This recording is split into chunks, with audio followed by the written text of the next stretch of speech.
1939 সালে প্রতিবেশী দেশ পোল্যান্ড আক্রমণের মধ্য দিয়ে অ্যাডলফ হিটলার দ্বিতীয় বিশ্বযুদ্ধ শুরু করেছিলেন। অ্যাডলফ হিটলারকে দ্বিতীয় বিশ্বযুদ্ধের বিভীষিকার জন্যই মানুষ হয়তো বেশি মনে রেখেছে। হিটলার নামটি ফ্যাসিবাদী রাজনীতির আইকন হয়ে উঠেছে। অনেকেই এজন্য তার উগ্র জাতীয়তাবাদী মানসিকতা ও সাম্রাজ্যবাদী খায়েশকে দায়ী করেন। কিন্তু এইটুকুতেই ইতি টানলে হিটলারের উত্থানের গোড়ার অনেক কিছুই আড়ালে চলে যায়। লোকজনের ছবি এঁকে জীবিকা নির্বাহ করা, বাস্তুহীন একজন মানুষের হিটলার হয়ে ওঠার যে বাস্তবতা তৈরি হয়েছিল, সেটিকে অনেকাংশে অস্বীকারও করা হয়। বিশ্লেষকদের কেউ কেউ বলেন, হিটলারের উত্থানের পেছনে ছিল প্রথম বিশ্বযুদ্ধের পর মিত্রশক্তির চাপিয়ে দেওয়া এক অসম ও নিপীড়কমূলক চুক্তি। আর ওই চুক্তি হিটলারকে জার্মানির চ্যান্সেলর হওয়ার ক্ষেত্র তৈরি করে দিয়েছিল, যা শেষ পর্যন্ত দ্বিতীয় বিশ্বযুদ্ধ ডেকে আনে। হিটলার 1933 সালের 30 জানুয়ারি জার্মানির চ্যান্সেলর হয়েছিলেন।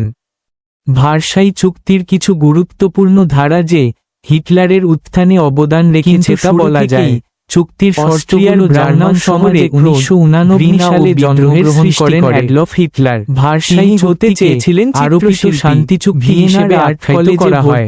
এই চুক্তি দুবার আবেদন করেও সাম্রাজ্য ভেঙে টুকরা জীবিকা নির্বাহ করতে সামরিক বাহিনীর মেরুদণ্ড ভেঙে দেওয়া হয় এবং আশ্রয় নিয়েছিলেন ক্ষতিপূরণ দাবি করা হয় নির্মিত আশ্রয় কেন্দ্রে।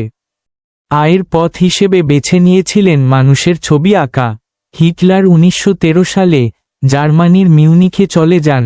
1914 সালে প্রথম বিশ্বযুদ্ধ শুরু হলে জার্মান সেনাবাহিনীতে যোগ দেন তিনি। এই যুদ্ধে দুবার আহত হন হিটলার।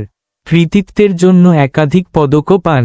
1918 সালের অক্টোবরে মাস্টার্ড গ্যাসে আক্রান্ত হয়ে কিছু সময়ের জন্য দৃষ্টিশক্তি হারান। হাসপাতালের থাকতেই জার্মানির আত্মসমর্পণের খবর শোনেন।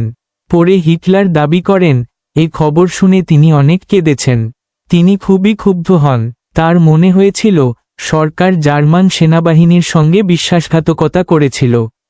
তাদের সামনে দুটি বিকল্প দেওয়া হয়, হয় চুক্তিতে সই করো, না হয় জার্মানিতে আগ্রাসন মেনে নাও। বিগত কয়েক বছরের রক্তপাতের বিষয়টি বিবেচনায় নিয়ে শেষ পর্যন্ত 1919 সালের জুন মাসে ভার্সাই চুক্তি নামে মিত্রশক্তির চাপিয়ে দেওয়া শর্ত মেনে নিতে রাজি হয় জার্মানি।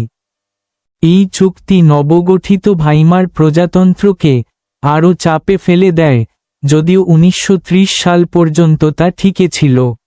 দেশটিকে প্রয়োজনীয় শিল্প আয় থেকে বঞ্চিত করা হয়। চুক্তির ওয়ার গিল্ট ক্লজের মাধ্যমে যুদ্ধ শুরুর দায় জার্মানির ওপর চাপিয়ে দেওয়া হয়, যা অনেক জার্মান অবমাননাকর মনে করেন এবং ক্ষুব্ধ হন। ভার্সাই চুক্তির মারাত্মক প্রভাব পড়ে ভাইমার সরকারের ওপর।